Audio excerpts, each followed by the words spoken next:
తెలంగాణ రాష్ట్ర ప్రభుత్వ భాషా సాంస్కృతిక శాఖ, దేవాదాయ ధర్మాదాయ శాఖ ఏర్పాటు చేసిన పంచాంగ పఠనం శ్రీ శ్రీ సంతోష్ కుమార్ శాస్త్రి గారు ఈరోజు పంచాంగ పఠనం చేసి ఈ తెలుగు ఉగాది సంవత్సరం శ్రీ పరాభవనామ సంవత్సర ఉగాది ప్రజలకు పాడి పంటలతో సుఖశాంతులతో తెలంగాణ రాష్ట్రం సుభిక్షంగా వర్ధిల్లుతుందని వారు ఆశీర్వదించినందుకు తెలంగాణ రాష్ట్ర ప్రజల తరఫున వారికి మనస్ఫూర్తిగా కృతజ్ఞతలు, ధన్యవాదాలు తెలియజేస్తున్నా. ఈ నూతన సంవత్సరం రైతునామ సంవత్సరం. తెలుగు సంవత్సరం ఉగాది పండగ ప్రధానంగా వ్యవసాయదారులకు, వ్యవసాయాన్ని నమ్ముకున్న రైతులకు, రైతు కూలీలకు ఇది ఒక గొప్ప పండగ. తెలంగాణ రాష్ట్రంలో వ్యవసాయాన్ని లాభసాటిగా చేసి రైతును రాజును చేయాలన్న లక్ష్యంతోనే మా ప్రభుత్వం ప్రధానంగా ముందుకు వెళ్తుంది. మా ప్రభుత్వం బాధ్యత చేపట్టిన తర్వాత సంక్షోభంలో ఉన్న వ్యవసాయాన్ని, రైతులు పండించిన పంటను కొనుగోలు చేయడానికి ప్రభుత్వాలు ముందుకు రాని సందర్భంలో రైతులు పండించిన పంటకు గిట్టుబాటు ధర ఇవ్వడమే కాదు, వారు పండించిన పంటకు బోనస్ కూడా ఇచ్చి ఈనాడు దేశంలోనే మొన్న కేంద్ర ప్రభుత్వం ప్రకటించిన ప్రకటనలో అతి తక్కువ రుణభారం ఉన్న రైతులు తెలంగాణ రాష్ట్రం మొదటి స్థానంలో ఉన్నదని ప్రకటించడం తెలంగాణకు గర్వకారణం. రైతు బాగున్నప్పుడే, మన పంట పొలాలలో పాడి పంటలు పండినప్పుడే రాష్ట్రం సుఖశాంతులతో ఉంటుంది. తెలంగాణ రాష్ట్ర జనాభా దాదాపుగా 70% వ్యవసాయ ఆధారిత కుటుంబాలే. ఈరోజు పరిశ్రమలు ఎన్నొచ్చినా, ఐటీ ఎంతగా రానిచ్చినా మన ప్రధాన జీవనాధారం వ్యవసాయం. అందుకే రాష్ట్ర ప్రభుత్వం 25,35,000 మంది రైతు కుటుంబాలకు 20,616 కోట్ల రూపాయలు 2 లక్షల వరకు రుణమాఫీ చేసి రైతులను రుణ విముక్తులను చేసి ఆత్మగౌరవంతో బ్రతకడానికి ఈనాడు తెలంగాణ రాష్ట్ర ప్రభుత్వము తీవ్రమైన కృషి చేసింది. అదేవిధంగా ప్రతి ఎకరాకు ప్రతి సంవత్సరం 12,000 రూపాయలను ఈనాడు రాష్ట్ర ప్రభుత్వం అందిస్తున్నది. దాదాపుగా ఇప్పటికీ 18,000 కోట్ల రూపాయలు ఈరోజు రైతులకు రైతు భరోసా పథకం కింద ఖర్చు పెట్టడం జరిగింది. రేపు 22వ తారీఖు నుంచి మళ్ళీ రైతు భరోసా కార్యక్రమాన్ని మా ఆర్థిక మంత్రి బట్టి విక్రమార్క గారు ప్రారంభించబోతున్నారు. ఈ సందర్భంగా రైతులకు శుభాకాంక్షలు నేను తెలియజేస్తున్నా. ఈనాడు రైతులు ఎరువులు కావచ్చు, రైతులు పండించిన పంటకు విశ్వాసం కల్పించడమే రాష్ట్ర ప్రభుత్వం యొక్క ప్రధాన ఉద్దేశం. ఈ రాష్ట్రంలో ఉచిత కరెంటు రైతులకు అందించిన, రైతు పండించిన పంటకు గిట్టుబాటు ధర ఇచ్చిన, రైతులకు రుణమాఫీ చేసిన, రైతులకు రైతు భరోసా కార్యక్రమాన్ని అమలు చేసిన, రైతుల కోసం రైతు బీమా పథకాన్ని అమలు చేసిన, ఇవన్నీ కూడా రైతు సంక్షేమం కోసం, ఈనాడు రైతుల అభివృద్ధి కోసం మా రాష్ట్ర ప్రభుత్వం పాటుపడుతున్నది. ఆనాడు ధరణి రూపంలో భూతమై రైతులను బాధ పెడుతున్నప్పుడు భూభారతి చట్టాన్ని తీసుకొచ్చి రైతులకు ఉన్న కష్టాలను తీర్చి ఈనాడు రైతులు సంతోషంగా తమ యాజమాన్యపు హక్కులను పొందగలుగుతున్నారు. సాదా బైనామాలకు సంబంధించి కూడా వ్యవసాయ భూములకు వాళ్ళు కొనుగోలు చేసిన వాటిని కూడా తొందరలోనే పరిష్కారం చూపించబోతున్నది మా రెవెన్యూ శాఖ అని చెప్పి ఈ సందర్భంగా నేను ఈ తెలంగాణ రాష్ట్ర రైతులందరికీ ఉగాది సందర్భంగా తెలియజేయదలుచుకున్నాను. అందుకే రాష్ట్ర ప్రభుత్వం రైతుల కోసం చేస్తున్న ప్రయత్నాల్ని, రైతుల కోసం నిర్మిస్తున్న సాగునీటి ప్రాజెక్టులను, అదేవిధంగా ఈనాడు రైతుల సంక్షేమం కోసం మేము అమలు చేస్తున్న పథకాలన్నీ కూడా దేశంలోనే తెలంగాణ ప్రతిష్ట పెంపొందిస్తుంది. సంతోష్ కుమార్ శాస్త్రి గారు చెప్పినట్టుగా ప్రభుత్వము ఎల్లవేళలా అప్రమత్తంగా ఉంటుంది. ప్రకృతి వైపరీత్యాలను ఎదుర్కొని ఈ సంవత్సరం మంచి వర్షాలతోని ఎక్కడ తుఫాన్లు కానీ సునామీలు కానీ రాకుండా ఉండాలి అని ఆ భగవంతుడిని ప్రార్థిస్తూ మీ అందరి దగ్గర సెలవు తీసుకుంటున్నాను. ధన్యవాదాలు మిత్రులారా.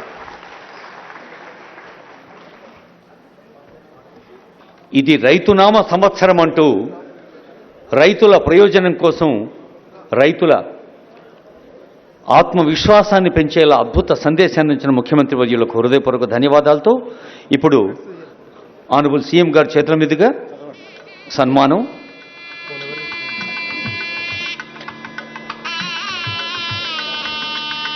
యాదగిరిగుట్ట ప్రధాన అర్చకులు స్థానాచార్యులు కాండూరు వెంకటాచార్యుల వారు లక్ష్మీ నృసింహ మమదేహి కరావలంబం, ఆ లక్ష్మీ నృసింహస్వాముల వారు మరి భాగ్యనగరానికి అత్యంత సమీపంలో ఉంటూ మనకు ఆశీర్వచనం అందిస్తున్నారు. ఇప్పుడు కొడంగల్ వెంకటేశ్వర స్వామి దేవస్థానం అర్చకులు ఎన్ఏకే రామాచార్యుల వారు. మనకు తెలుసు గౌరవనీయులైన ముఖ్యమంత్రి వర్యుల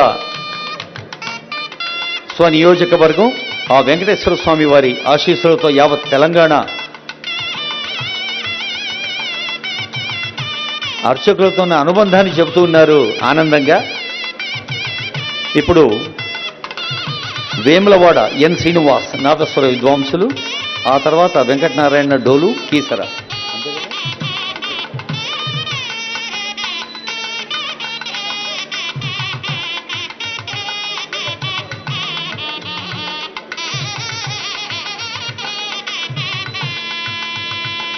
వేములవాడ శ్రీ రాజరాజేశ్వర స్వామి వారి దేవస్థానం వాసవార్చిత వేముల వాడవాస శ్రీశ సన్నుత రాజేశ చిద్విలాస.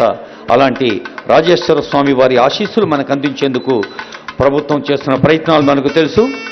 నూతన నిర్మాణాలతో ఇప్పుడు కీసరలో వెలిసి ఉన్న ఆలయం డోలు విద్వాంసులు వెంకటనారాయణ గారు, తర్వాత దేవాదాయ ధర్మాదాయ శాఖ పక్షాన పెద్దలకు ఫలాల ప్రసాదాల పంపిణీ ఉంటుంది. గౌరవనీయులైన పెద్దలందరికీ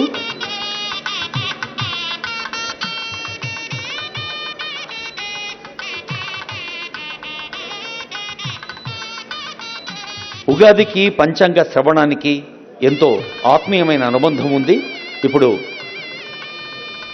దేవాదాయ శాఖ కమిషనర్ హనుమంతరావు గారు, అలాగే భాషా సాంస్కృతిక శాఖ సంచాలకులు నరసింహారెడ్డి గారి దగ్గరుండి బాచంపల్లి సంతోష్ కుమార్ శాస్త్రి గారి చేత పెద్దలందరకు ఇది ఉగాది ఫలప్రసాదం.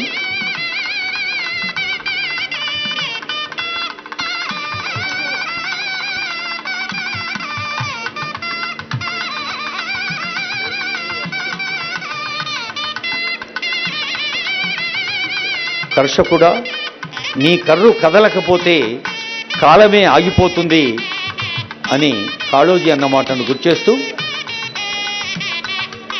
వేదికపైనున్న పెద్దలందరికీ మరోమారు హృదయపూర్వక ఉగాది శుభాకాంక్షలు అందింపజేస్తూ కార్యక్రమం ఇంకా కొనసాగుతుంది అని సవినయంగా మనవి చేస్తుంది వేదిక.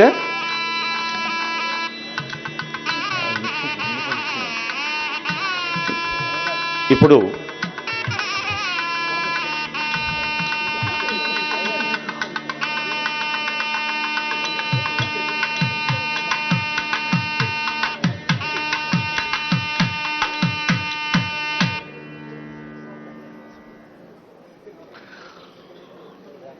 ఆశించటం ఒక్కటే అందరికీ చేతనయ్యేది, ఆశ ఒక్కటే మనసు మనిషి బతుకు ఊతమయ్యేది. మనందరికీ ఒక పండగ సందర్భంలో అద్భుతమైన ఆనందదాయకమైన సందేశాన్ని అందించిన గౌరవనీయులైన ముఖ్యమంత్రి వర్యులకు హృదయపూర్వక నమస్సులు. మరోమారు ఉగాది పండుగ శుభాకాంక్షలు అందరం కలిసి అందజేద్దాం వేదికమైన పెద్దలందరకు. తర్వాత కార్యక్రమం కొనసాగుతుందని తెలియజేస్తూ ఉన్నాం సవినయంగా.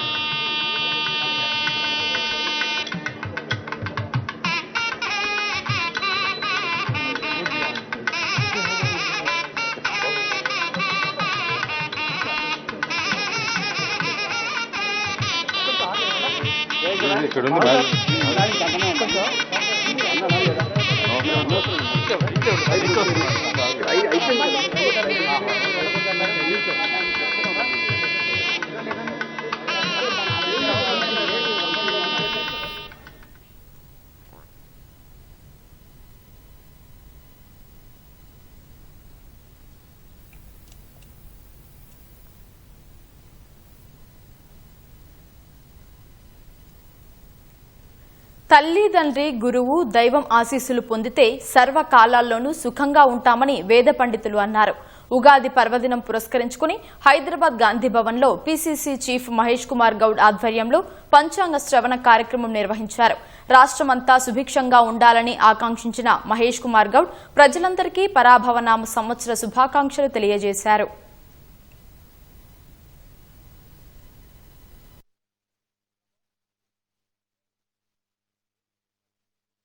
ఈ సంవత్సరం పేరే పరాభవనామ సంవత్సరం. అంటే ఎంతసేపటికి కూడా అవతల వారిని ద్వేషించడమో దూషించడమే ఉంటుంది ఈ సంవత్సరం అంతా కూడా. కాబట్టి మనకు కూడా కొన్ని ఇబ్బందులు ఎదురవుతూ ఉంటాయి.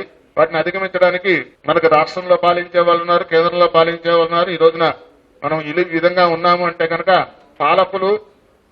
పాలితుడు యొక్క ప్రభావం ఉంటుంది. కాబట్టి ఇవన్నీ కూడా మనం తెలుసుకోవడం కోసం జ్ఞానం నుంచి అజ్ఞానం నుంచి జ్ఞానాన్ని పెంచుకుని విజ్ఞానం వైపు మనం మసులుకునే విధంగా ఉండాలని చెప్పేసి ఆకాంక్ష.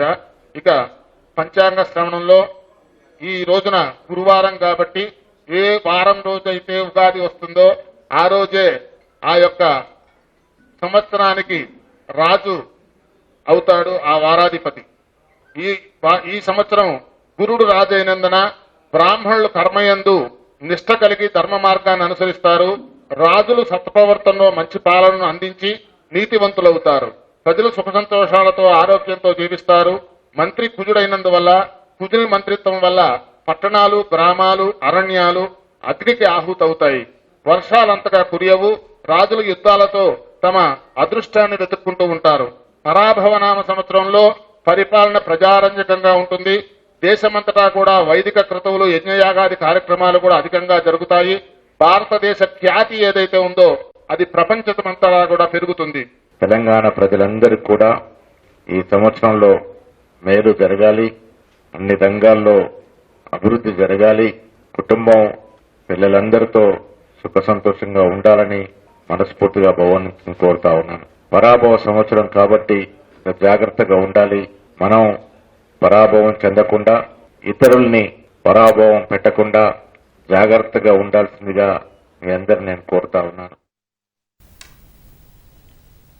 హైదరాబాద్ తెలంగాణ భవన్లో బీఆర్ఎస్ నాయకులు ఉగాది వేడుకలను ఘనంగా నిర్వహించారు. ఈ కార్యక్రమంలో మాజీ మంత్రి కేటీఆర్, బీఆర్ఎస్ ప్రజా ప్రతినిధులు, మహిళా నాయకులు, కార్యకర్తలు పాల్గొన్నారు. ప్రత్యేక పూజలు చేసిన అనంతరం పంచాంగ శ్రవణ కార్యక్రమం నిర్వహించారు. రాష్ట్ర ప్రజలందరికీ మాజీ మంత్రి కేటీఆర్ పరాభవనామ సంవత్సర శుభాకాంక్షలు తెలిపారు.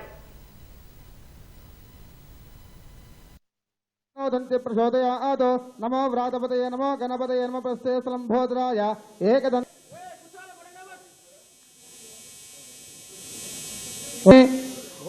బ్రహ్మరూపస్వం సర్వ విఘ్నకృత యావత్ కర్మ సమూర్వానామసి దుహమాగ్రాపయ. హైదరాబాద్ బీజేపీ రాష్ట్ర కార్యాలయంలో కమలం పార్టీ ఆధ్వర్యంలో తెలుగు నూతన సంవత్సర వేడుకలు నిర్వహించారు. ఈ కార్యక్రమంలో కేంద్ర మంత్రి కిషన్ రెడ్డి, బీజేపీ రాష్ట్ర అధ్యక్షుడు రామచంద్రరావు, కాషాయ పార్టీ నాయకులు, కార్యకర్తలు పాల్గొన్నారు. పరాభవనామ సంవత్సరం పురస్కరించుకుని పంచాంగ శ్రవణ కార్యక్రమం నిర్వహించారు. రాష్ట్ర ప్రజలందరికీ కేంద్ర మంత్రి కిషన్ రెడ్డి, బీజేపీ రాష్ట్ర అధ్యక్షుడు రామచంద్రరావు ఉగాది శుభాకాంక్షలు తెలియజేశారు.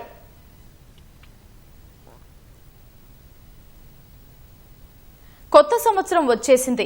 ఉగాది కాంతులతో తెలుగు లోగిళ్లు కలకలలాడుతున్నాయి. షడ్రుచుల సమ్మిళితమైన పచ్చడిని సేవించి పరమానంద భరితులవుతున్నారు. వీణుల విందుగా పంచాంగ శ్రవణం ఆలకిస్తున్నారు. ఈ సంవత్సరం తమకంతా శుభం కలగాలని ఆలయాల్లో పూజలు చేస్తున్నారు. తెలుగువారి ఇంట కొత్త సంవత్సర సందడి మొదలైంది. విశ్వావసు సంవత్సరానికి వీడ్కోలు పలికి పరాభవనామ సంవత్సరాన్ని తెలుగు రాష్ట్రాల ప్రజలు సంతోషంగా ఆహ్వానం పలుకుతూ సంబరాలు చేసుకుంటున్నారు. తెలుగు సంవత్సరాల్లో ఇది 40వ సంవత్సరం. ప్రతి పండుగ పిండి వంటలతో చేసుకుంటే ఉగాది పండుగ మాత్రం పచ్చడి సేవనంతోనే మొదలు కావడం ఈ పండుగ ప్రత్యేకత. ఉగాది రోజే బ్రహ్మదేవుడు సృష్టి ప్రారంభించారని పురాణాలు చెబుతున్నాయి. కొత్త చిగుర్లతో పూతలతో ప్రకృతి ఈ సమయంలో పరవశిస్తుంది. ఆంగ్ల క్యాలెండర్ ప్రకారం 12 నెలలైతే పంచాంగం ప్రకారం తెలుగువారికి 60 పేర్లతో 60 సంవత్సరాలు ఉంటాయి. ప్రభవ, విభవ, శుక్ల, ప్రమోదూత, ప్రజాపతి, అంగీరస ఇలా 60 తెలుగు సంవత్సరాలు ఉంటాయి. కొంతమందికి ముఖ్యంగా నేటి తరానికి కొత్త సంవత్సరం అంటే జనవరి 1 అని అనుకుంటారు. కానీ తెలుగువారికి ఉగాది నుంచే కొత్త సంవత్సరం మొదలవుతుందని తెలియకపోవడం విచారకరమే. పచ్చడిని చేవిస్తూ ఆలయాల్లో దైవ దర్శనాలు చేసుకుంటూ ఈ కొత్త సంవత్సరం సర్వదా శుభప్రదం కావాలని కోరుకుంటారు. పరస్పరం పండుగ శుభాకాంక్షలు చెప్పుకుంటారు. మనకు పరాభావ నామం అనే పేరుతోని కొత్త సంవత్సరం వస్తుంది. పరాభావం అంటే అపజయాలు కలగకుండా ఉండేటటువంటిదని అర్థము. మీ సమీపాన్ని ఉన్నటువంటి దేవాలయానికి వెళ్ళి పంచాంగ శ్రవణాన్ని విని ఎవరి నక్షత్రాలు ఎవరి రాశులు ఎలా ఉన్నాయో చూసుకొని దాని విధంగా పరిహారాలు చేసుకొని నిత్య విధిని గడపాల్సిందిగా ఉంటుంది. అలాగే ఈసారి మనం పరాభవనామ సంవత్సరం చూసుకున్నట్టుగా అయితే మన తెలంగాణ రాష్ట్ర వ్యాప్తంగా కూడా అందరికి కూడా మంచిగా ఉండేటటువంటి అవకాశాలున్నాయి. ఎటువంటి నొల్లులు లేకుండా అందరూ కూడా సమీకరణతో సద్బుద్ధితోనే ఉంటారు. ఈ ఉత్తరాయణ పుణ్యకాలంలో ధనుర్మాసం ప్రారంభమైనటువంటి కొద్ది రోజుల తర్వాత వచ్చేటువంటి ఉత్తరాయణ పుణ్యకాలంలో దేవతలు ద్వారాలు తెరుచుకుని ఉంటారు. ఈ దేవతలు ద్వారాలు తెరుచుకున్నటువంటి సమయంలో వచ్చేటువంటి పర్వదినం ఉగాది. మన భారతదేశం అంతా కూడా చాంద్రమానాన్ని స్వీకరించి మనుగడ సాగించేటువంటిది మనది. ఏదో జరుగుతుంది నాకు అపజయము అనే భావన లేకుండా బ్రతుకు, నీకు అపజయం లేదు, నువ్వు ధర్మనిష్ట కలిగి ఉండు అనేటువంటి అర్థంలో ఈ సంవత్సరం రాబోతుందనేది పెద్దవాళ్ల విశ్లేషణ ద్వారా మనకు తెలుస్తుంది. ఇక తీపి, చేదు, ఉప్పు, కారం, పులుపు, వగరు ఇలా షడ్రుచుల సమ్మేళనమైన ఉగాది పచ్చడిని సేవించడం అనాదిగా వస్తోన్న సాంప్రదాయం. ఏ రుచి ముందుగా తగిలితే సంవత్సరం అంతా అలాగే ఉంటుందని భావించడం విశేషం. పచ్చడిలో తీపి ఆనందానికి ప్రతీక అయితే పులుపు రాబోయే అవరోధాలకు ప్రతీక. ఇక ఉప్పు, కారం జీవితంలో ఏది ఎక్కువైనా తక్కువైనా ప్రమాదమేనని అన్నింటికీ సమతుల్యత ఉండాలని చెబుతుంది. చేదు, వగరు జీవనంలో మనకు ఇష్టమైనవి కష్టమైనవి జరిగినా అన్నింటినీ సమానంగా స్వీకరించాలని రుచుల ద్వారా పచ్చడి తెలియజేస్తుంది. ఇక ఈ కాలంలో వచ్చే పలు రుగ్మతలను హరించి ఆరోగ్యాన్నిచ్చే అద్భుత ఔషధమే ఉగాది పచ్చడి. అందుకే ఈ పండుగ రోజు ఇళ్లల్లోనూ గుళ్లల్లోనూ ఎక్కడైనా పచ్చడిని సేవిస్తారు. ఇక పంచాంగ శ్రవణము ఈ పండుగ ప్రత్యేకతే. సంవత్సరమంతా తిథి, వార, నక్షత్ర ఫలితాలు, వివిధ రాశుల్లో జన్మించిన వారి ఆదాయ వ్యయాలు, అవమాన రాజ్యపూజ్యం విశేషాలు, గ్రహదోష నివారణోపాయాలు తెలియజేయడం, ఇంకా ఏడాది పంటలు ఎలా పండుతాయి, అతివృష్టి అనావృష్టి మున్నుగు వివరాలను పంచాంగం తెలియజేస్తుంది. మార్పు కాల సంకేతం. 60 సంవత్సరాల్లో ఎన్నో మార్పులు జరుగుతాయి. ఇందులో కొన్ని మంచివి ఉండవచ్చు, మరికొన్ని చెడు ఉండవచ్చు. కష్టం, నష్టం, సుఖం, దుఃఖం, జయం, అపజయం, మంచి చెడులను సమానంగా తీసుకుంటూ ఒకరికి కీడు తలపెట్టక పరోపకారం, సేవాభావాన్ని అలవర్చుకుని ధర్మబద్ధమైన జీవితం వైపు అడుగులు వేస్తే ముందొచ్చే ఏ కాలమైనా సంతోషంగా శుభప్రదంగానే సాగుతుంది. మన విశాల విశ్వాన్ని సృష్టించింది ఈ రోజునే కాబట్టి దీన్ని యుగాది అని అన్నారు. ఆ యుగాది కాస్త రాను రాను కాలంలో ఉగాదిగా మారింది. ఇంకా ఈ రోజున భక్ష్యాలు తయారు చేస్తారు. అంటే ఈ కాలంలో కావలసినటువంటి శక్తిని అందించడానికి బెల్లము, పప్పుతో కూడినటువంటి ప్రసాదాలు తయారు చేసుకుంటాం. దాంట్లో ఆరోగ్య సూత్రాలు కూడా ఇమిడి ఉన్నాయి. బెల్లము, పప్పుతో కూడినటువంటి ప్రసాదం ఏదైతే ఉందో అది శరీరానికి మంచి బలాన్ని చేకూరుస్తుందని కూడా సైంటిఫిక్గా చెప్పుకోవచ్చు. పండగలు మనం ఒక తరానికి మరొక తరానికి అందించేటువంటి ఒక మంచి విలువలు, అలాగే మన సంస్కృతిలో భాగం. ఈ రోజుల్లో పిల్లలకు పండగ అనగానే గుర్తుకొచ్చేది యూట్యూబ్లో వెతుక్కోవడం. ఎందుకంటే పండగ అనగానే ఒక తరం నుండి మరొక తరానికి చేసే వాళ్ళ సంఖ్య తగ్గిపోతుంది.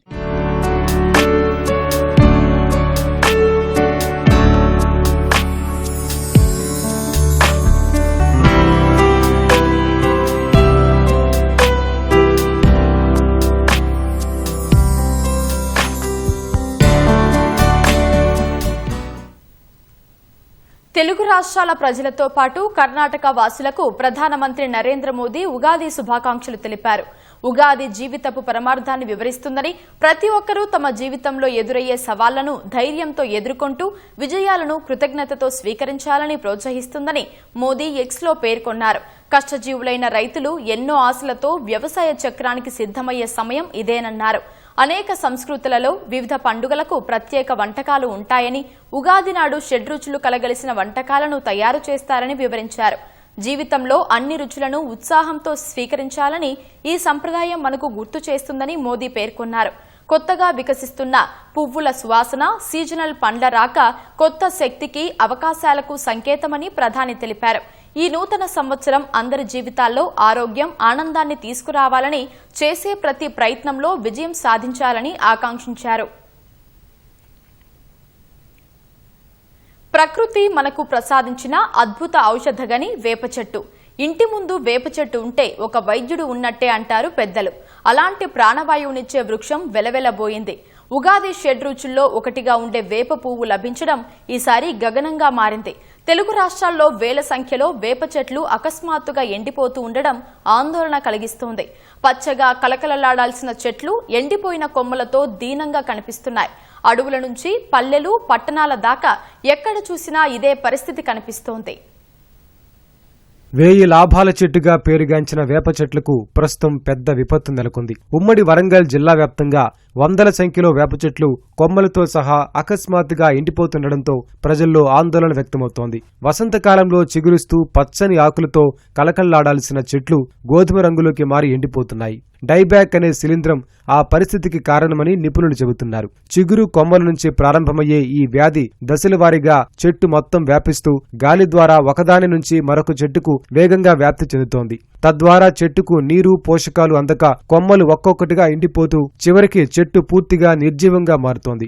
ఆ వ్యాధి వల్ల ఈసారి ఉగాది పచ్చడిలో వేప పువ్వు వేసేందుకు పలుచోట్ల ప్రజలు సందిగ్ధతకు లోనవుతున్నారు. శాస్త్రవేత్తలు మాత్రం అది వైరస్ కాదని, కేవలం శిలీంధ్ర వ్యాధి మాత్రమేనని స్పష్టం చేస్తున్నారు. ఆ విషయంపై భయపడాల్సిన అవసరం లేదని సూచిస్తున్నారు. వ్యాధి సోకిన కొమ్మలు తొలగించి కాల్చేయడంతో పాటు కార్బండిజం, మాంకోజెబ్ వంటి శిలీంధ్ర నాశకాల్ని నీటిలో కలిపి పిచికారీ చేయడం ద్వారా నియంత్రించవచ్చని సూచిస్తున్నారు. వేప చెట్టు సహజంగానే రోగ నిరోధక శక్తి కలిగి ఉండటంతో సరైన జాగ్రత్తలు తీసుకుంటే తిరిగి కోలుకునే అవకాశం ఉందని నిపుణులు పేర్కొంటున్నారు. చాలా మంది గ్రామాల్లో ఏదో కీడు జరిగినట్టుగా అపోహలు చెందుతున్నారు. వాస్తవానికి ఇది కీడేం కాదు. ఒక రకమైన శిలీంధ్రము సంక్రమించడం మూలాన అది వ్యాధికి గురై ఆ యొక్క చివరి కొమ్మలు ఎండిపోతున్నాయి. దీనికి గల ముఖ్య కారణము ఫోమాప్సిస్ అజాట్రక్టే అనే శిలీంధ్రము. మొట్టమొదటిసారిగా కొమ్మల చివరలో ఉన్నటువంటి ఆకులు ఎండిపోయి గోధుమ వర్ణంలోకి మారతాయి. క్రమేపీ అవి కొమ్మలు, కాండము ద్వారా కూడా పూర్తిగా మొక్క చనిపోవడానికి కూడా అవకాశం ఉంది. అమితమైనటువంటి ఔషధ గుణాలు ఉన్నటువంటి ఈ మొక్కకు ఈ యొక్క శిలీంధ్రాన్ని తట్టుకునేటువంటి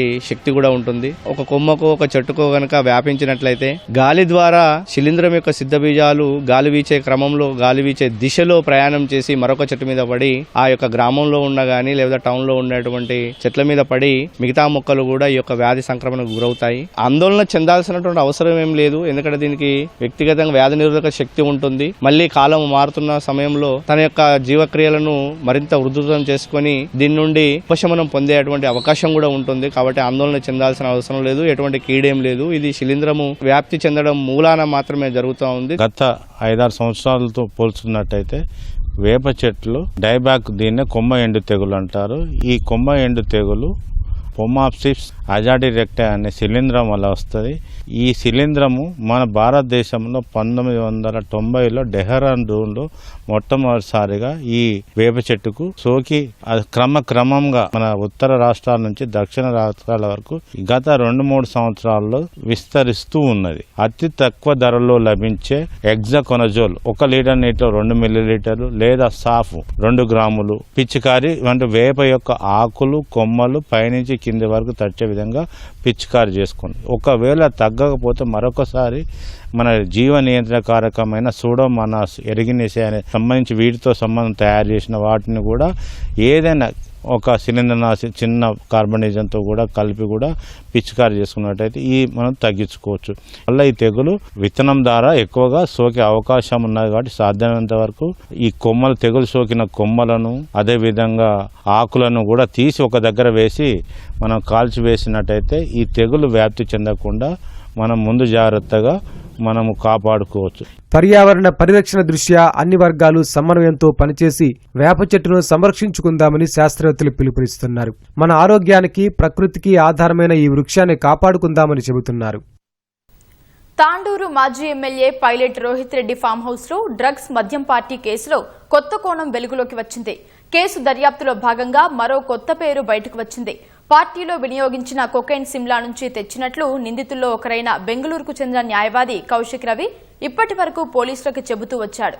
కానీ విచారణలో అదంతా కట్టుకథేనని బయటపడింది. రోహిత్ రెడ్డి సూచనతో ఔటర్ రింగ్ రోడ్డు వద్ద అభిషేక్ సింగ్ దగ్గర కొకైన్ తెచ్చినట్లు రోహిత్ రెడ్డి డ్రైవర్, వ్యక్తిగత సహాయకుడు సిలివేరి శరత్ పోలీసులకు చెప్పినట్లు తెలిసింది.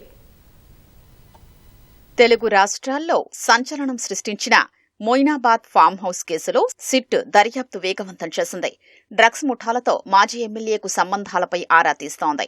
రెండో రోజు 4 నిందితుల్ని విచారించి స్టేట్మెంట్ రికార్డు చేసింది. Pilot Rohit Reddy farm house లో డ్రగ్స్ మద్యం కేసులో మరో కోణం వెలుగులోకొచ్చింది. అక్కడ వినియోగించిన కొకైన్ సిమ్లా నుంచి తెచ్చినట్లు నిందితుల్లో ఒకరైన బెంగళూరుకు చెందిన న్యాయవాది కౌశిక్ రవి ఇప్పటి వరకు పోలీసులకు చెబుతూ వచ్చాడు. దర్యాప్తు క్రమంలో ఇదంతా కట్టుకథేనని బయటపడింది. రోహిత్ రెడ్డి సూచన మేరకు ఔటర్ రింగు రోడ్డు దగ్గరకు వెళ్లి అభిషేక్ సింగ్ అనే వ్యక్తి దగ్గర కొకైన్ తెచ్చినట్లు రోహిత్ రెడ్డి డ్రైవర్, వ్యక్తిగత సహాయకుడు సిలివేరి శరత్ పోలీసులకు చెప్పినట్లు తెలిసింది. శరత్ సమాచారంతో రోహిత్ రెడ్డికి డ్రగ్స్ ముఠాతో సంబంధాలు ఉన్నాయా అనే కోణంలో పోలీసులు అనుమానిస్తున్నారు. డ్రగ్స్ తెప్పించి పార్టీకి అందరినీ ఆహ్వానించింది మాజీ ఎమ్మెల్యే కావడంతో అతనికి ఎవరెవరితో సంబంధాలున్నాయనే కోణంలో ఆరా తీస్తున్నారు. కొత్తగా తెర మీదకొచ్చిన డ్రగ్ పెడ్లర్ అభిషేక్ సింగ్ హైదరాబాద్ వాసి అని ఇప్పటికే గుర్తించిన పోలీసులు అతని ఫోన్ నంబర్ సేకరించి చిరునామా కనిపెట్టారు. ప్రస్తుతం అక్కడ అందుబాటులో లేకపోవడంతో అతడితో సన్నిహితంగా ఉండే వ్యక్తి ద్వారా వివరాలు రాబడుతున్నారు. అభిషేక్ చిక్కితే కేసు మరో మలుపు తిరగనుంది.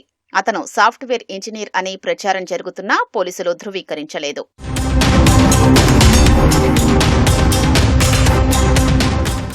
కేసు దర్యాప్తులో సిట్ కీలక సమాచారం రాబడుతోంది. సిట్ సభ్యుడు చేవెళ్ల డీసీపీ యోగేష్ గౌతమ్ పర్యవేక్షణలో సోమవారం 7 మంగళవారం 4 సుదీర్ఘంగా విచారించారు. బెంగళూరుకు చెందిన న్యాయవాది కౌశిక్ రవి, పుప్పాలగూడకు చెందిన వ్యాపారి అర్జున్ రెడ్డి, వరమాచినేని శ్రవణ్ కుమార్, సిలివేరి శరత్ను శంషాబాద్ పోలీస్ స్టేషన్కు పిలిపించి విచారించారు. విచారణలో కౌశిక్ రవి ఏం చెప్పాడనేది ఇప్పుడు చర్చనీయాంశంగా మారనుంది. సిమ్లా వెళ్లినప్పుడు డ్రగ్స్ కొన్నట్లు చెప్పడం, అభిషేక్ సింగ్ పేరు తెరపైకి రావడంతో అతన్ని లోతుగా విచారించి మరిన్ని సమాధానాలు రాబడుతున్నారు. రోహిత్ రెడ్డి ప్రమేయం తగ్గించే ఉద్దేశంతో కౌశిక్ రవి తప్పుడు సమాచారమిచ్చి ఉండొచ్చని పోలీసులు భావిస్తున్నారు. 4 నిందితుల డ్రగ్స్ చరిత్రను పోలీసులు తవ్వుతున్నారు. గతంలో ఎప్పుడైనా డ్రగ్స్ తీసుకున్నారా అనే కోణంలో రికార్డులు పరిశీలిస్తున్నారు. విచారణలో వారి ప్రవర్తన ఇబ్బందికరంగా ఉన్నట్లు ఓ అధికారి చెప్పారు. శనివారం పోలీసులు సోదాలకు వెళ్లడం కాస్త ఆలస్యమైనా రోహిత్ రెడ్డి సహా మిగిలిన 10 మంది పబ్కు వెళ్లేవారని విచారణలో బయటపడింది.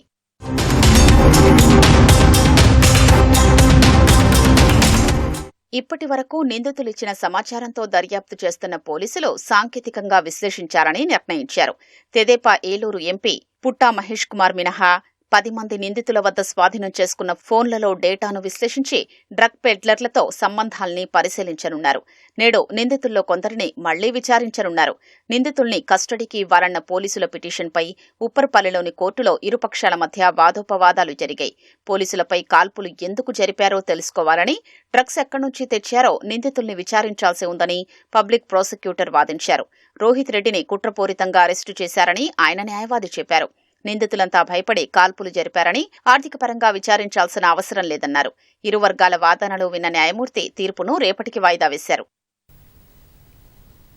నాగార్జున సాగర్ సందర్శనకు వచ్చే పర్యాటకులను ఆకట్టుకునే విధంగా పలు కార్యక్రమాలను తెలంగాణ టూరిజం రూపొందించింది. వసతి గృహం విజయ విహార్లో అధునాతనమైన 10 సైకిళ్లను తెలంగాణ పర్యాటక అభివృద్ధి సంస్థ ఏర్పాటు చేసింది. సాగర్ సందర్శనకు వచ్చే పర్యాటకులు అతిథి గృహం పరిసర ప్రాంతాలలో సైక్లింగ్ చేసే అవకాశాన్ని కల్పించింది.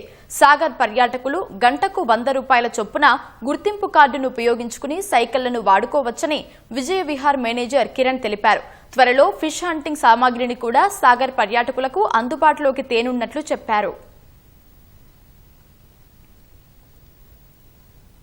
సిద్దిపేట జిల్లాలోని హుస్నాబాద్ను పర్యాటక ప్రాంతంగా అభివృద్ధి చేయడానికి మంత్రి పొన్నం ప్రభాకర్ ప్రత్యేక దృష్టి సారించారు.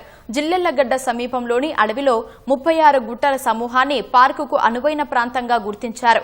10 కోట్ల రూపాయలతో అర్బన్ ఫారెస్ట్ పార్కును నిర్మించడానికి ప్రభుత్వం అనుమతులు ఇచ్చిందన్నారు. పార్కు నిర్మాణానికి మంత్రి పొన్నం ప్రభాకర్ శంకుస్థాపన చేయగా హరిత నిధి కింద మొదటి విడతగా 3 కోట్ల రూపాయల నిధులు మంజూరయ్యాయని తెలిపారు. 2 ఏళ్లలో పార్కు పనులు పూర్తి చేయనున్నామని అధికారులు చెబుతున్నారు.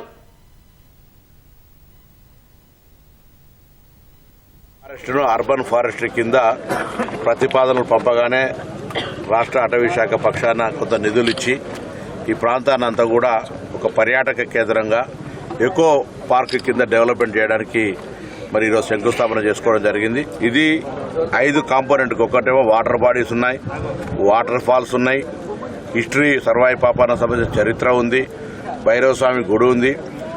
తెలంగాణ మొత్తంగా ఎవరైనా ట్రెక్కింగ్ చేయాలంటే ఇంతకంటే కన్వీనియంట్ నియర్ బై ప్లేస్ లేదు. ట్రెక్కింగ్ దగ్గర నుంచి వాటర్ బాడీకి వెళ్లాలన్నా, సర్వాయి పాపన్న కోటకి వెళ్లాలన్నా, రాయికాల వాటర్ ఫాల్కి వెళ్లాలన్నా, మహాసముద్రం కంటే వాటర్ బాడీ దగ్గరికి వెళ్లాలన్నా అన్ని రకాలుగా టూరిజంకు సంబంధించి ఒక ఎకో టూరిజంతో పాటుగా ఒక beautiful walking track, children's play ground కూడా ఏర్పాటు చేసే విధంగా చర్యలు తీసుకుంటా ఉన్నాం. గ్రామీణ ప్రాంతమైన హుస్నాబాద్ లో ఉన్నటువంటి అతిపెద్ద ఏరియా అయిన ఈ అటవీలో జరుగుతున్న ఎకో పార్క్ ఏర్పాట్లను మీరు వచ్చి ఒకసారి ప్రత్యక్షంగా చూసి ఇందులో ఉన్నటువంటి ఎంటర్టైన్మెంట్ ను పొందాలని నేను ఈ సందర్భంగా స్థానిక శాసనసభ్యుడికి విజ్ఞప్తి చేస్తాను. కేరళ శాసనసభ ఎన్నికలు సమీపిస్తున్న వేళ భారతీయ జనతా పార్టీ 2వ విడత అభ్యర్థుల జాబితా విడుదల చేసింది. మొదటి జాబితాలో 47 మంది అభ్యర్థులు ఉండగా ఈసారి 39 మంది అభ్యర్థులను ప్రకటించారు. తాజా జాబితాలో 6 మహిళలకు చోటు కల్పించారు. ఇప్పటి వరకు ప్రకటించిన 86 అభ్యర్థుల్లో మహిళల సంఖ్య 13గా ఉంది. కేరళంలో ఏప్రిల్ 9న ఒకే విడతలో పోలింగ్ నిర్వహించి మే 4న ఓట్ల లెక్కింపు చేపట్టనున్నారు. సిపిఎం నేతృత్వంలోని ఎల్డీఎఫ్ కూటమికి కాంగ్రెస్ నాయకత్వంలోని యూడీఎఫ్ కూటమికి మధ్య ప్రధానంగా పోరు నెలకొని ఉంది. 2021 ఎన్నికల్లో ఎల్డీఎఫ్ 140 స్థానాలు ఉన్న కేరళ అసెంబ్లీలో 62 చోట్ల విజయం సాధించి సిపిఎం అతిపెద్ద పార్టీగా అవతరించింది. 21 స్థానాల్ని గెలిచిన యూడీఎఫ్ ప్రధాన ప్రతిపక్షంగా నిలిచింది. 17 స్థానాల్లో సిపిఐ, 15 చోట్ల ఇండియన్ యూనియన్ ముస్లిం లీగ్ విజయం సాధించాయి. ఎన్డీఏ కూటమి ఒక్క స్థానాన్ని కూడా దక్కించుకోకపోయింది. తమిళనాట సినీ రాజకీయ రంగాలకు అవినాభావ సంబంధం ఉంది. ఇప్పటికే సినీ రంగం నుంచి వచ్చిన ఎంజీఆర్, ఆయన సతీమణి జానకి రామచంద్రన్, కరుణానిధి, జయలలిత ముఖ్యమంత్రులు కాగా అనేక మంది మంత్రులుగా రాణించారు. 2016లో జయలలిత మరణం తర్వాత ఆమె పార్టీ ఏఐఏడీఎంకే బలహీనపడడం డీఎంకేకు మరో బలమైన ప్రత్యామ్నాయం లేదనే అభిప్రాయం వ్యక్తమైంది. సరిగ్గా ఆ సమయంలోనే ప్రముఖ నటుడు విజయ్ రాజకీయ రంగప్రవేశం చేశారు. తొలిసారిగా ప్రస్తుత అసెంబ్లీ ఎన్నికల్లో అదృష్టం పరీక్షించుకుంటున్నారు. సంప్రదాయ ద్రావిడ పార్టీలైన డీఎంకే, ఏఐఏడీఎంకేకు ప్రత్యామ్నాయంగా ఎదగాలని ఉవ్విళ్లూరుతున్నారు. ప్రముఖ తమిళ నటుడు దళపతి విజయ్ రాజకీయ రంగ ప్రవేశం తమిళనాడు రాజకీయాలను ఆసక్తికరంగా మార్చింది. జయలలిత మరణం తర్వాత ఏఐఏడీఎంకే బలహీనపడిందని, రాజకీయంగా మంచి అవకాశం ఏర్పడనుంది అనే అంచనాల మధ్య విజయ్ తమిళగ వెట్రి కళగం టీవీకే పేరిట రాజకీయ పార్టీని స్థాపించారు. సామాజిక న్యాయం, సమానత్వం, లౌకికవాదాన్ని పార్టీ సిద్ధాంతాలను రూపొందించుకుని ప్రజాక్షేత్రంలోకి దూకారు. పుట్టుకతో అందరూ సమానులే అనే నినాదంతో రాజకీయాల్లోకి వచ్చిన ఆయన కుల, మత, ప్రాంతీయ భేదాలు లేని సమాజాన్ని నిర్మించడమే పార్టీ మూల సిద్ధాంతమని ప్రకటించారు. విజయ్ తన పార్టీకి 5 ముఖ్యులను మార్గదర్శకులుగా ప్రకటించారు. సామాజిక న్యాయం, రాజ్యాంగ విలువలకు సంబంధించి బిఆర్ అంబేడ్కర్ తనకు ఆదర్శమని పేర్కొన్నారు. కుల వ్యవస్థ నిర్మూలన, మహిళా హక్కుల సాధనకు పెరియార్ ఈవి రామస్వామిని ఆదర్శంగా తీసుకున్నారు. అయితే పెరియార్లోని దైవ వ్యతిరేక భావజాలాన్ని కాకుండా సామాజిక సంస్కరణలు మాత్రమే తీసుకుంటామని విజయ్ స్పష్టం చేశారు. విద్యాభివృద్ధి, సంక్షేమం విషయంలో మాజీ సీఎం కామరాజ్, మహిళా సాధికారత, ధీరత్వం విషయంలో బ్రిటిష్ ఈస్ట్ ఇండియా కంపెనీని ఎదిరించిన భారతీయ రాణి వేలు నాచియార్, ప్రముఖ స్వాతంత్ర సమరయోధురాలు అంజలై అమ్మాళ్ తనకు నిరంతర స్ఫూర్తి అని విజయ్ పేర్కొన్నారు. మతపరమైన రాజకీయాలను వ్యతిరేకించడం, లౌకికవాదం తమ విధానమన్న విజయ్ బీజేపీని తన సిద్ధాంతపరమైన ప్రత్యర్థిగా పేర్కొన్నారు. ద్రావిడ మోడల్ పేరుతో అవినీతికి పాల్పడుతున్నవారు, కుటుంబ పాలన సాగిస్తున్నవారు తనకు రాజకీయ శత్రువులంటూ డీఎంకేని ఉద్దేశించి వ్యాఖ్యలు చేశారు.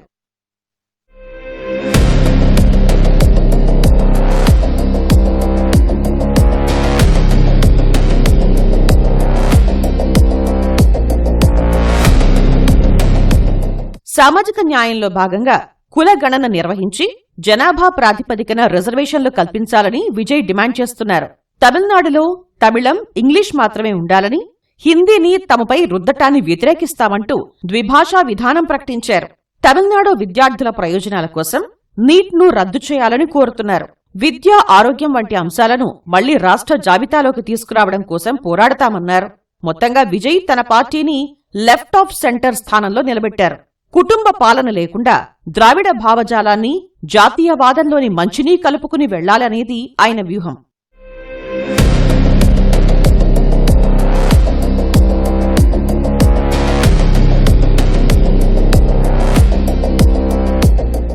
నాణ్యమైన విద్య, ఉన్నత స్థాయి వైద్య సేవలు ప్రజలందరికీ ఉచితంగా అందేలా చేయటం టీవీకే లక్ష్యమని విజయ్ ప్రకటించారు.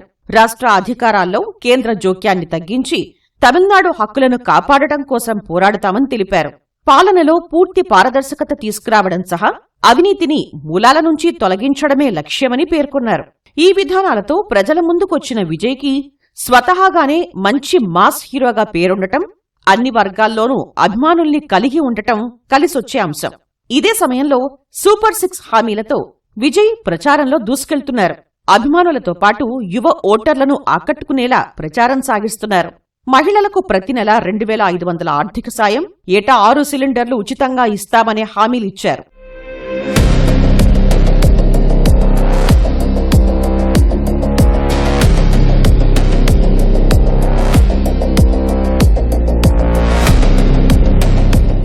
సంకీర్ణ ప్రభుత్వానికి వ్యతిరేకం కాదంటున్న విజయ్ తన పార్టీకి మద్దతిచ్చే ఇతర పార్టీలకు ప్రభుత్వంలో భాగస్వామ్యం కల్పిస్తామని తెలిపారు.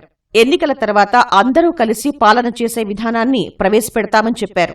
అయితే రాజకీయంగా అనుభవలేమి, పార్టీలో బలమైన నాయకులు లేకపోవడం, గత ఏడాది కరూర్ తొక్కిసలాటలో 41 మంది చనిపోవడం, ఆ వ్యవహారంలో సీబీఐ విచారణ ఎదుర్కోవడం విజయ్కు ఇబ్బందికరమైన పరిస్థితిని తెచ్చిపెట్టింది. ఒంటరిగా పోటీ సహా సంస్థాగతంగా బలీయంగా ఉన్న డీఎంకే, ఏఐఏడీఎంకేలను ఎదుర్కోవడం కూడా విజయ్కి కత్తిమీద సాములా మారింది. ఈ పరిస్థితుల్లో విజయ్ తమిళ ప్రజల మనసుల్ని ఏ మేరకు కొల్లగొట్టగలరో మే 4న వెల్లడయ్యే అసెంబ్లీ ఎన్నికల ఫలితాలతో తేలిపోతుంది. పార్టీ నమోదు వ్యవహారంలో కల్వకుంట్ల కవితకు ఢిల్లీ హైకోర్టులో ఊరట లభించింది. కవిత కొత్త పార్టీ అంశంలో త్వరగా నిర్ణయం తీసుకోవాలని న్యాయస్థానం ఈసీకి సూచించింది. తెలంగాణ ప్రజా జాగృతిపై వీలైనంత త్వరగా నిర్ణయం తీసుకోవాలని స్పష్టం చేసింది. కవిత దరఖాస్తులో లోపాలున్నాయని గతంలో ఈసీ కోర్టుకు చెప్పింది. అయితే ఆ లోపాలన్నీ సరిచేసినట్లు కవిత తరఫు న్యాయవాదులు కోర్టుకు తెలిపారు. సాంకేతిక తప్పులు సరిచేసి ఈసీకి మళ్లీ దరఖాస్తు చేశామన్నారు. దీంతో కవిత కొత్త పార్టీ దరఖాస్తుపై త్వరగా నిర్ణయం తీసుకుంటామని ఈసీ చెప్పడంతో ఢిల్లీ హైకోర్టు విచారణ ముగిసింది. పశ్చిమాసియాలో యుద్దం భయానక రూపం దాల్చింది. సౌత్ ఫార్స్ గ్యాస్ ఫీల్డ్స్ పై ఇజ్రాయెల్ దాడులకు ప్రతీకారంగా ఇరాన్ తీవ్రంగా విరుచుకుపడుతోంది. ఖతార్లోని అతిపెద్ద రాస్ లప్పాస్ ఎల్ఎన్జీ క్షిపణి దాడిలో తీవ్రంగా దెబ్బతింది. సౌదీ, యుఏఈలోని ఇంధన సదుపాయాలు సహా అమెరికా స్థావరాలను ఇరాన్ దెబ్బకొట్టింది. ఇరాన్ క్షిపణి దాడుల్లో ఇజ్రాయెల్ ఆక్రమిత వెస్ట్ బ్యాంక్లో 4 పౌరులు మృతి చెందారు. సౌత్ పార్స్ గ్యాస్ ఫీల్డ్స్ పై ఇజ్రాయెల్ దాడులకు ప్రతీకారంగా ఇరాన్ వందలాది క్షిపణులు, డ్రోన్లతో తీవ్రంగా ప్రతిస్పందిస్తోంది. ఖతార్, యుఏఈలోని అమెరికా నిర్వహిస్తున్న ఇంధన క్షేత్రాలపై ఇరాన్ క్షిపణి దాడులు చేసింది. తమ ఇంధన నిల్వలను ధ్వంసం చేశారని, ఇప్పుడు అమెరికాకు సంబంధం ఉన్న ఇంధన క్షేత్రాల్ని బూడిద చేస్తామని రెవల్యూషనరీ గార్డ్స్ ప్రకటించింది. ఖతార్లోని ప్రపంచ ప్రసిద్ధ రాస్ లప్పాన్ ఎల్ఎన్జీ కేంద్రంపై జరిగిన దాడిలో భారీగా ఆస్తి నష్టం వాటిల్లిందని ఖతార్ ధృవీకరించింది. ఇరాన్ రాయబారులు 24 గంటల్లో దేశం విడిచి వెళ్లాలని ఖతార్ ప్రభుత్వం ఆదేశించింది. యుఏఈలోని హబ్షన్, బాబ్ గ్యాస్ క్షేత్రాలు సైతం ఇరాన్ డ్రోన్ దాడిలో దెబ్బతిన్నాయి. కొన్ని క్షిపణుల్ని రక్షణ వ్యవస్థలు అడ్డుకున్నాయి. ప్రస్తుతం అక్కడ గ్యాస్ కార్యకలాపాలను నిలిపివేశారు. రియాద్కు సమీపంలోని 2 చమురు శుద్ధి కేంద్రాలను ఇరాన్ డ్రోన్లు తాకినట్లు సౌదీ అరేబియా తెలిపింది. ఈ దాడుల ప్రభావంతో అంతర్జాతీయ మార్కెట్లో చమురు ధరలు ఒక్కసారిగా ఆకాశాన్ని అంటాయి. బ్యారెల్ క్రూడాయిల్ ధర $112కు చేరుకుంది. ఫలితంగా చమురు కొరతను అధిగమించేందుకు వెనిజువెలాపై ఉన్న ఆంక్షలను అమెరికా సడలించింది.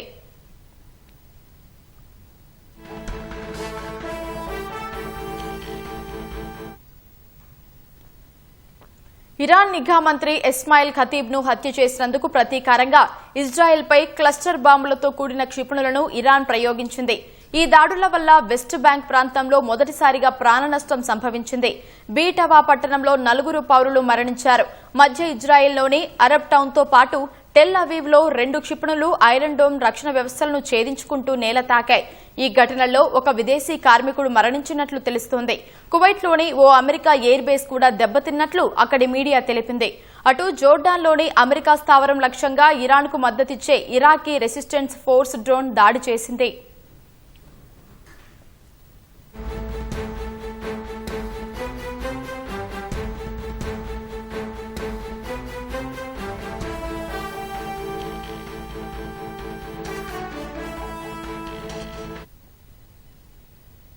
ఇరాన్ చమురు గ్యాస్ కేంద్రాలపై మరిన్ని దాడులు చేయవద్దని అమెరికా అధ్యక్షుడు ట్రంప్ ఇజ్రాయెల్తో పాటు తమ సైన్యానికి స్పష్టం చేశారు. ఇరాన్ ఇంధన నిల్వలపై దాడులు చేస్తే ప్రపంచవ్యాప్తంగా ధరలు విపరీతంగా పెరిగే అవకాశం ఉండటాన్ని దృష్టిలో ఉంచుకుని ట్రంప్ ఈ నిర్ణయం తీసుకున్నట్లు తెలుస్తోంది. అటు ఇరాన్కు చెందిన సౌత్ పార్స్ గ్యాస్ ఫీల్డ్పై ఇజ్రాయెల్ కోపంతో దాడి చేసిందని, దాని గురించి అమెరికాకు ముందుగా సమాచారం ఇవ్వలేదని ట్రంప్ పేర్కొన్నారు.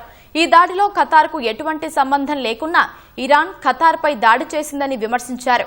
ఒకవేళ ఇరాన్ మళ్లీ ఖతార్పై దాడులు చేస్తే అమెరికా స్వయంగా రంగంలోకి దిగి సౌత్ పార్స్ గ్యాస్ ఫీల్డ్ను పూర్తిగా ధ్వంసం చేస్తుందని హెచ్చరించారు. ఇరాన్ శాంతియుతంగా ఉంటే ఇకపై సౌత్ పార్స్ మీద ఎటువంటి దాడులు జరగవని ఆయన హామీ ఇచ్చారు. ఇరాన్పై అధ్యక్షుడు ట్రంప్ యుద్ధాన్ని ప్రకటించడాన్ని విమర్శిస్తూ అమెరికా జాతీయ ఉగ్రవాదక నిరోధక విభాగం డైరెక్టర్ పదవికి జో కెంట్ రాజీనామా చేయడంపై వైట్ హౌస్ ఆగ్రహంగా ఉంది. జో కెంట్పై FBI కఠిన చర్యలు తీసుకుంటోంది. ఆయన రహస్య పత్రాలను లీక్ చేశారన్న అభియోగాలను మోపింది. అటు అమెరికాకు ఇరాన్ ముప్పు కాదని అభిప్రాయపడ్డ వారెవరూ తన ప్రభుత్వంలో ఉండకూడదంటూ ట్రంప్ నిప్పులు చెరిగారు. జో కెంట్ను స్వయంగా ట్రంపే జాతీయ ఉగ్రవాద నిరోధక విభాగం అధిపతిగా నియమించారు. కాగా ఇజ్రాయెల్ ఒత్తిడితోనే ఇరాన్పై ట్రంప్ యుద్ధానికి దిగారని జో కెంట్ రాజీనామా లేఖలో ఆరోపించారు. అమెరికాకు ఇరాన్ తక్షణ ముప్పుగా ఏమాత్రం లేదని తనకు సమాచారం ఉందని జో కెంట్ పేర్కొన్నారు. ట్రంప్ ప్రభుత్వం చేస్తున్న ఈ యుద్ధానికి తన మనస్సాక్షికి విరుద్ధంగా మద్దతివ్వలేనని కెంట్ రాసుకొచ్చారు. ఇరాన్ అసలు అణ్వాస్త్రాన్ని తయారు చేయడం లేదని పక్కా సమాచారం ఉందని రాజీనామా తర్వాత కూడా తెలిపారు. కాగా ఇరాన్పై యుద్ధానికి వ్యతిరేకంగా అమెరికాలో భారీ నిరసనలు జరుగుతున్నాయి. ఇజ్రాయెల్ కోసం అమెరికా సైనికుల ప్రాణాలను ట్రంప్ పణంగా పెట్టారని విమర్శలు వస్తున్నాయి. ఎప్స్టీవ్ ఫైల్స్ నుంచి అమెరికన్ల దృష్టిని మరల్చేందుకే యుద్ధం చేపట్టారన్న వాదన కూడా ఉంది.